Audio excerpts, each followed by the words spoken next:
Iran ಮೂಲದ TV ಪತ್ರಕರ್ತೆ ಲತೀಫಾ ಎಬೌಚಕ್ರರನ್ನ ಒಂದು ಕಾರ್ಯಕ್ರಮಕ್ಕೆ ಬಂದಿದ್ದಾಗ ಬ್ರಿಟನ್ ಪೊಲೀಸರು ಬಂಧಿಸಿದ್ದಾರೆ. ಈ ಬಗೆಗೆ ಟೀಕೆ ಪ್ರಕಟವಾಗಿದೆ. ಇರಾನ್ ಸರ್ಕಾರಿ ಸ್ವಾಮ್ಯದ ಪ್ರೆಸ್ ಟಿವಿಯ ಲಂಡನ್ ಮೂಲದ ಪತ್ರಕರ್ತೆ ಲತೀಫಾ ಎಬೌಚಕ್ರ ಬರ್ಮಿಂಗ್ಹ್ಯಾಮ್ನಲ್ಲಿ ಯಹೂದಿ ವಿರೋಧಿ ಅಭಿಯಾನವೊಂದು ನಡೆಯುತ್ತಿದ್ದು, ಇದರ ಉದ್ಘಾಟನಾ ಸಮಾರಂಭಕ್ಕೆ ಲತೀಫಾ ಅವರು ಹೋಗುವಾಗ ಪೊಲೀಸರು ಬಂಧಿಸಿ ಕರೆದೊಯ್ದಿದ್ದಾರೆ. 35ರ ಪ್ರಾಯದ ಅವರನ್ನ ಜನಾಂಗೀಯ ದ್ವೇಷವನ್ನು ಪ್ರಚೋದಿಸುವ ಕಾರ್ಯದ ಆರೋಪದ ಮೇಲೆ ಬಂಧಿಸಲಾಗಿದೆ. ಯಹೂದಿ ವಿರೋಧಿ ಅಭಿಯಾನ ಎನ್ನುವುದು ಇಸ್ರೇಲ್ ವಿರುದ್ಧದ ಪ್ಯಾಲೆಸ್ತೈನ್ ಇಲ್ಲವೇ ಇರಾನ್ ಪರ ಕಾರ್ಯಕ್ರಮವಾಗಿರುತ್ತದೆ.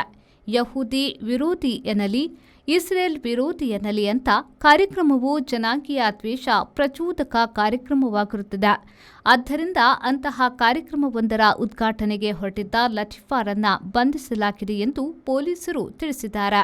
2025ರ ಮೇ ತಿಂಗಳಿನಿಂದ ಅಕ್ಟೋಬರ್ ತಿಂಗಳುಗಳ ನಡುವೆ ಲತೀಫಾ ಅವರು ಜಾಲತಾಣಕ್ಕೆ ಏರಿಸಿದ ವಿಷಯಗಳು ಸಾರ್ವಜನಿಕ ಸುವ್ಯವಸ್ಥೆ ಕಾಯ್ದೆಗೆ ಭಂಗ ತಂದಿವೆ ಎನ್ನಲಾಗಿದ್ದು, ಈ ಸಂಬಂಧ ಅವರು ಪೊಲೀಸರ ವಾಂಟೆಡ್ ಪಟ್ಟಿಯಲ್ಲಿ ಇದ್ದರು ಎನ್ನಲಾಗಿದೆ.